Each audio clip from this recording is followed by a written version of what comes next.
In today's news, $370K contract inked for modern detention facility. Bishop CLINE encourages HLSCC class of 2025 to invest in themselves. Works Minister urges patience as the work is being done in phases. JABARI Pemberton and Orlando Douglas thankful for partial scholarships. We have the details of this and much more when 284 News returns. Father Jesus, that line here long like church service. Alright, you enjoy the rest of the day. Next customer line, please. Wait, hold on a second.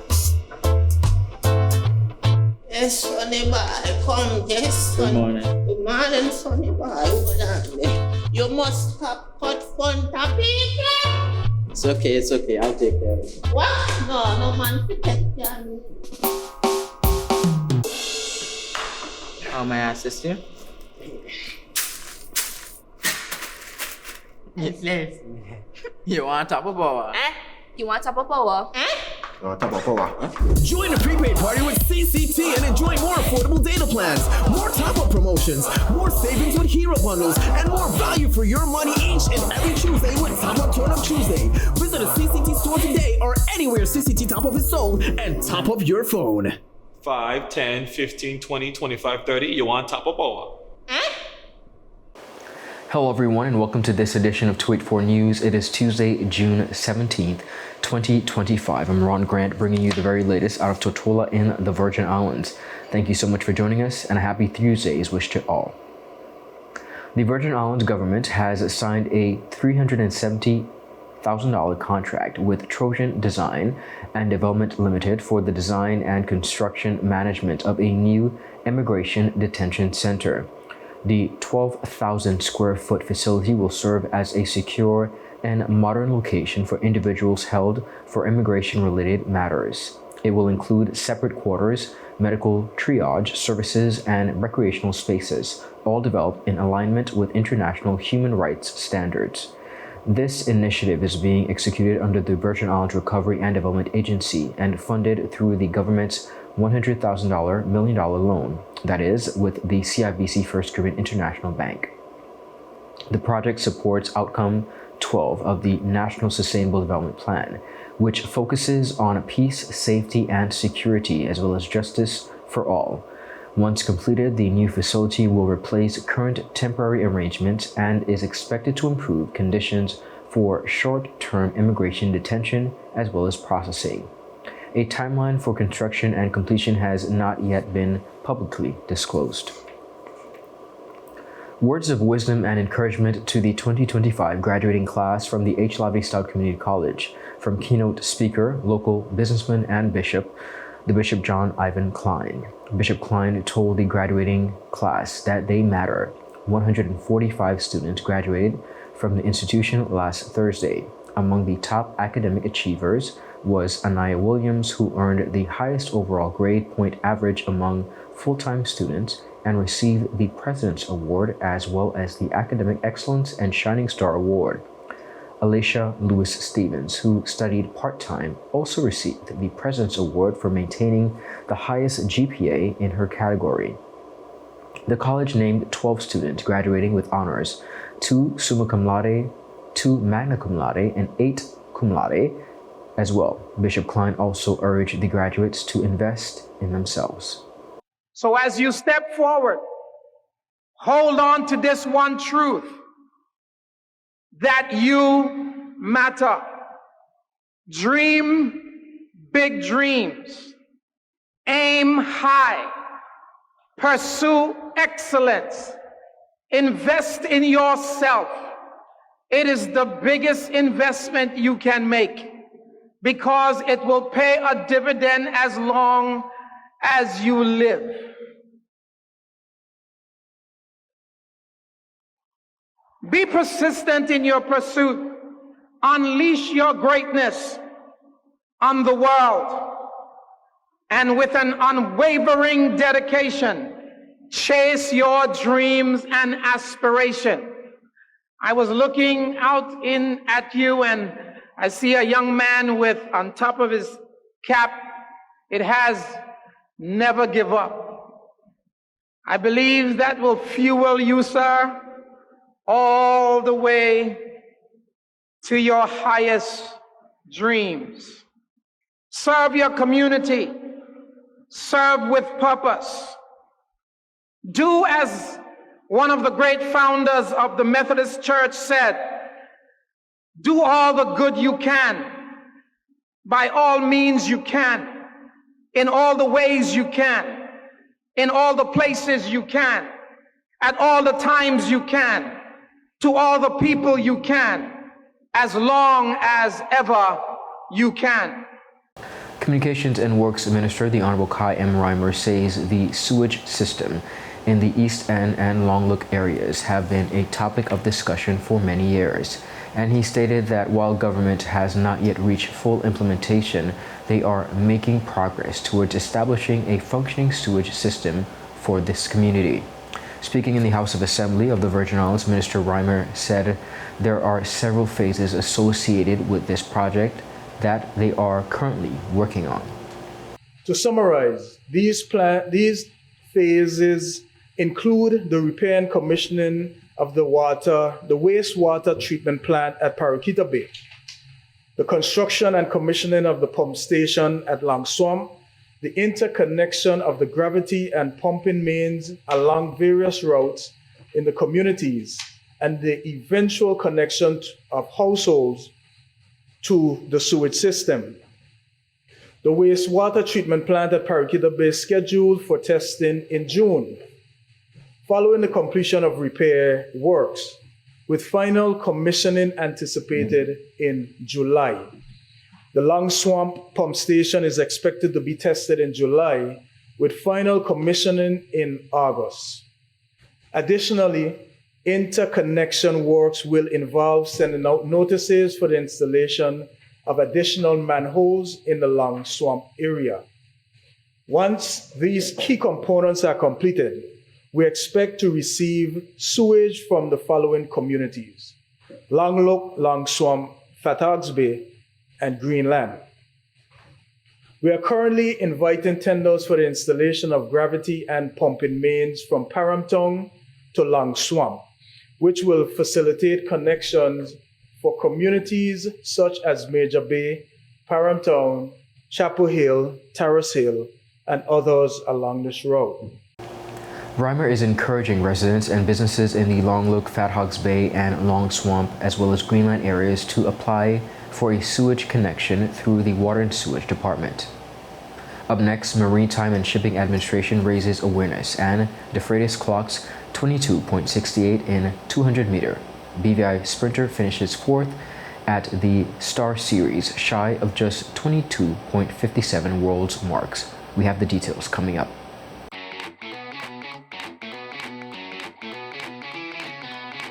My name is Henry Bosch. I work for PPG. I'm here to explain to you the use of the Deltron NXT paint line and Enviro-based high performance, one being solvent-borne and the next being waterborne.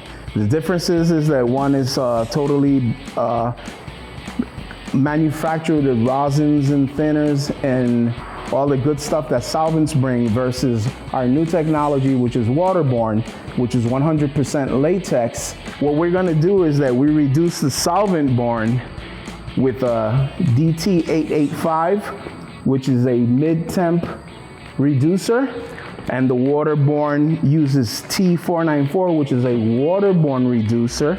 We will today be using either DCU 2042, which is a speed clear, or we will be using DCU 2021, which is a classic. We have here our equipment. We have 8-ounce measuring cups, and we also have our 32-ounce mixing cup. We will also have with us our Venturi. This is a blower for us to dry the waterborne paint, which speeds up the process.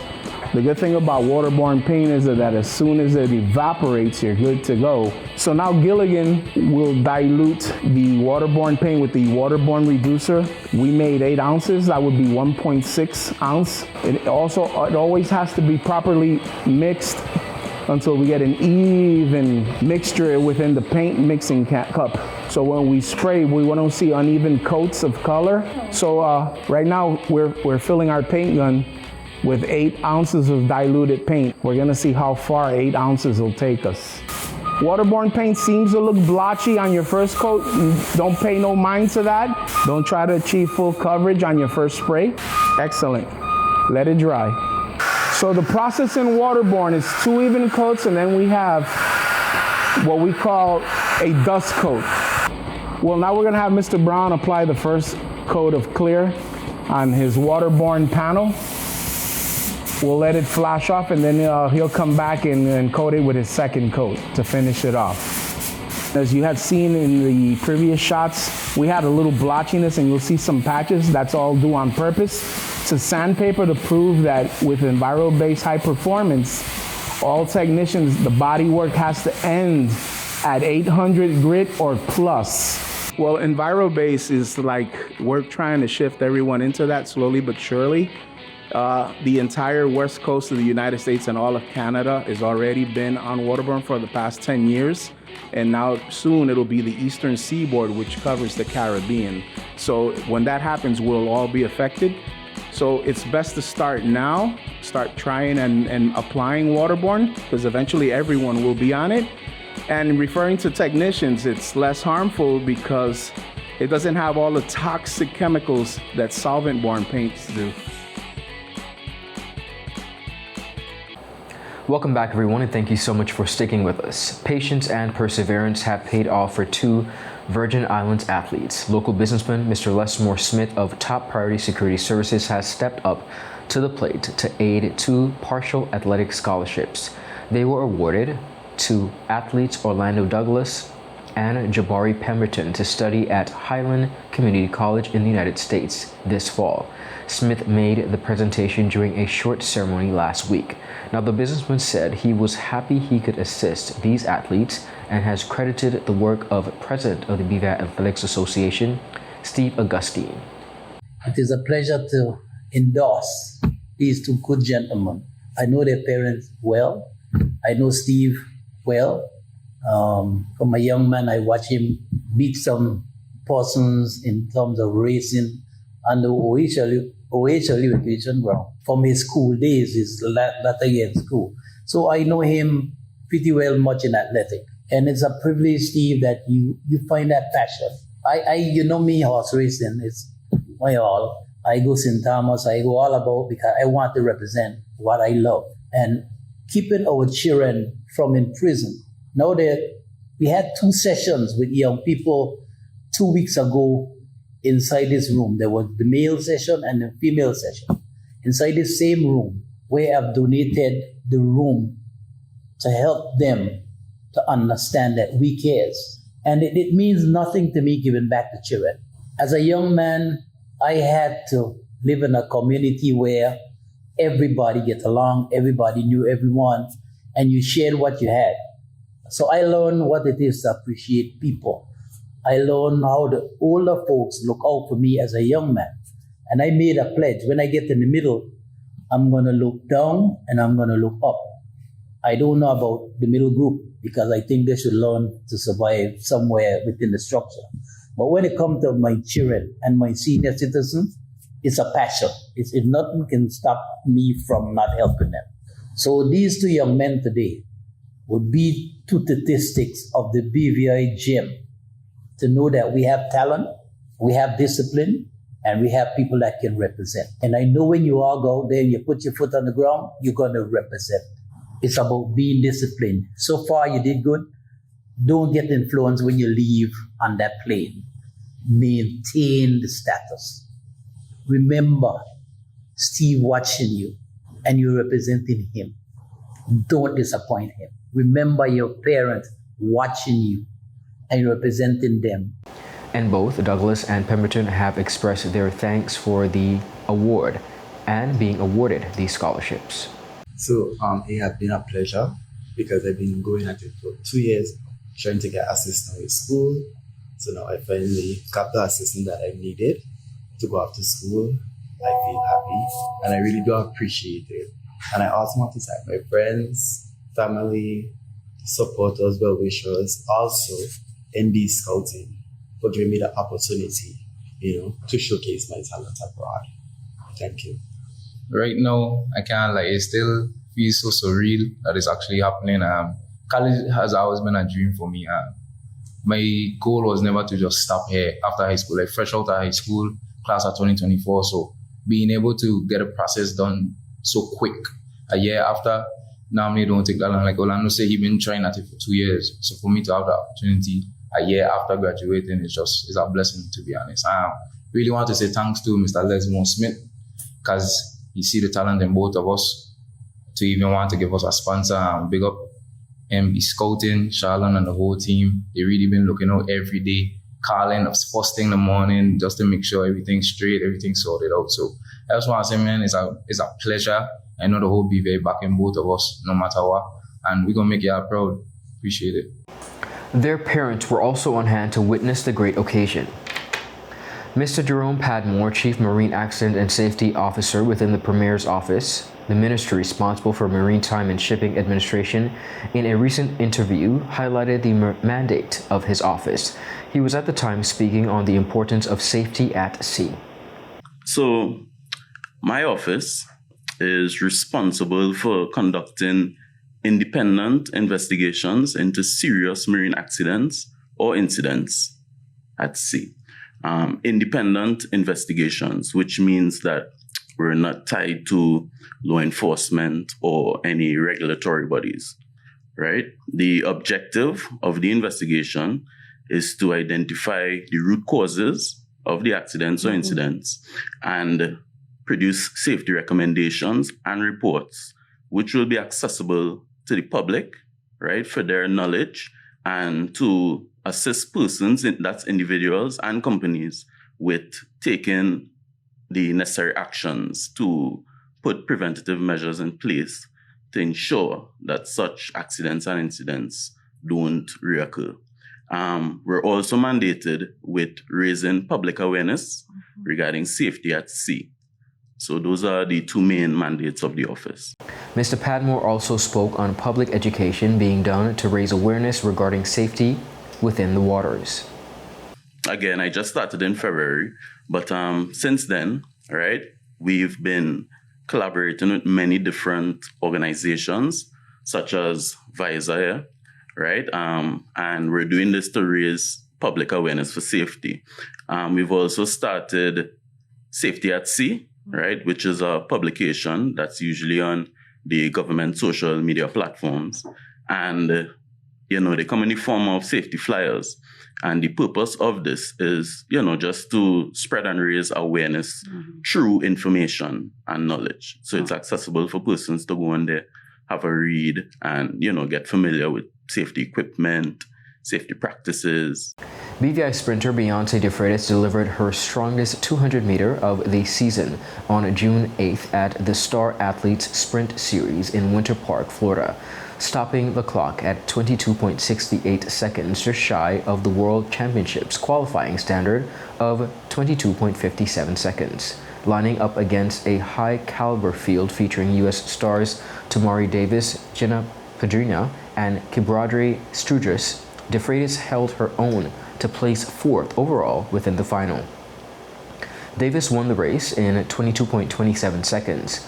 While it wasn't enough to seal automatic qualification for Tokyo 2025, DeFreitas marked a season best and currently places her among the top 50 globally in the event, a strong sign of form heading into the final stretch of the qualifying window, which closes on August 4th.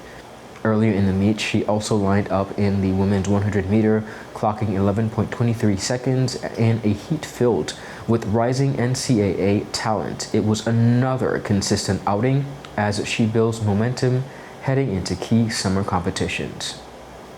The Star Series is known for attracting elite sprinters preparing for national trials and Diamond League events. With performances like these, DeFreitas remains firmly in the frame for regional team selection and possibly Tokyo as the season unfolds. Up next, Mrs. BVI delegates depart for international pageant in Palm Springs, California, and handover of the walkthrough of the old admin complex annex has taken place. We'll be right back after a quick commercial break. Orange alert! Orange alert! Fire is spreading across the BVI. The fastest, most reliable, and affordable fiber internet service is here for you. Look out for fire in these new locations: Slaney, Duff Bottom, Manual Reef, Seacows Bay, Albion, Hannah's, Palestina, Pleasant Valley, and Havers. Fiber is in your area. Call 444-4444 or visit a CCT store to find out more and bring it home. More locations coming soon.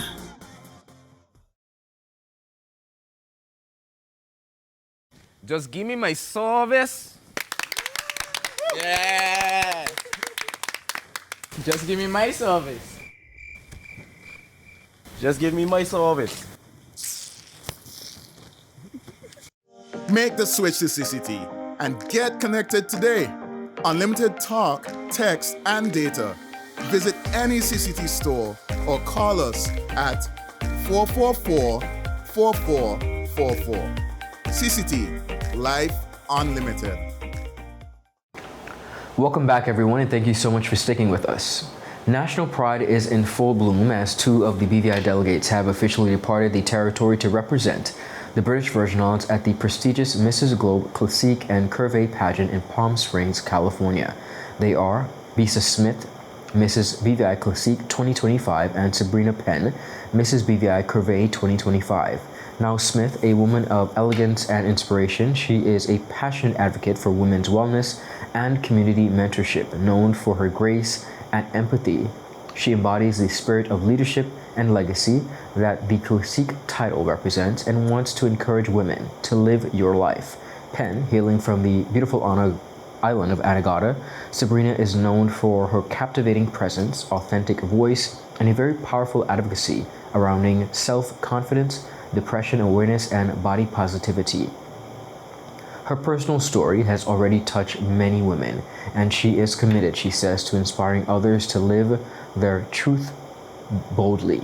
The global pageant celebrates empowered women over 45 and women with curvy elegance. It recognizes their poise, resilience, as well as their commitment to community service. As part of their journey, both delegates have not only prepared to compete on the international stage, but have also been raising awareness for the WIN Foundation.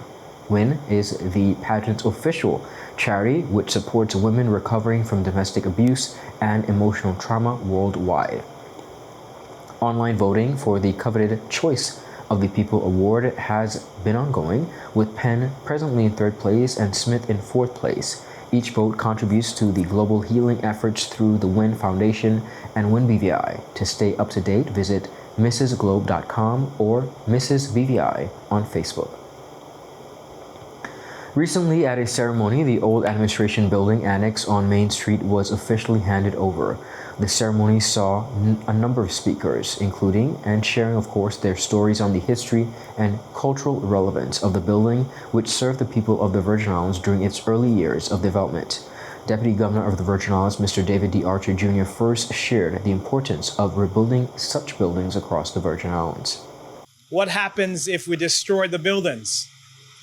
What happens if we don't rebuild? What happens if we do not remember, we do not record? What happens if we do not have persons like Dr. Angel Smith? What happens if our history books don't detail the true picture and the true history? In 20 years, in 30 years, and definitely by 40 years, we will be forgotten. So the idea of restoring what persons will think are old buildings is not necessarily only about architecture. It's about recognizing the struggle, the rights, the landmarks that represents hope for the territory, the landmarks that represent hope for the future of the Virgin Islands. As we cement not just what we do right now, but also cement what we have done and how we've gotten here. So if anyone dares to discourage you from rebuilding what is old, please politely say that we are proud, we are strong, and we want to install a lasting history. Leader of Government Business, the Honorable Dr. Natalia Dewey Lee, spoke on the significance of preserving such buildings with a strong historical background. As a proud Virgin Islander, I am overjoyed that we have reached this critical milestone in rehabilitating the historic old administration building on Main Street. The official handing over of the building. As Premier and leader of this territory, I'm filled with gratitude and optimism as we mark this important milestone in the heart of our capital. I know Sister Luce is proud. There are several reasons to be proud today. First, this historic facility, the old administration building, has been thoughtfully restored to a functional, usable condition. You know, the Deputy Governor's office should be commended. It is now ready to once again house public officers and play an active role in the government's daily operations. This not only increases efficiency, but also helps reduce our reliance on rented office space, an important step towards better resource management. Second, Main Street is not just any street. It is one of the most historically significant avenues in Road Town, and by extension, the Virgin Islands. Once the main thoroughfare and commercial hub of our early development, Main Street has been the backdrop for countless events shaping our territory's history. Historian Dr. Angel Smith provided timelines for various events on how the buildings came to be. In the 1960s, there was a census being taken, might have been 1962. And the officers, once they had completed their work, they gathered here at the building, the offices, and they would debrief in terms of their experience.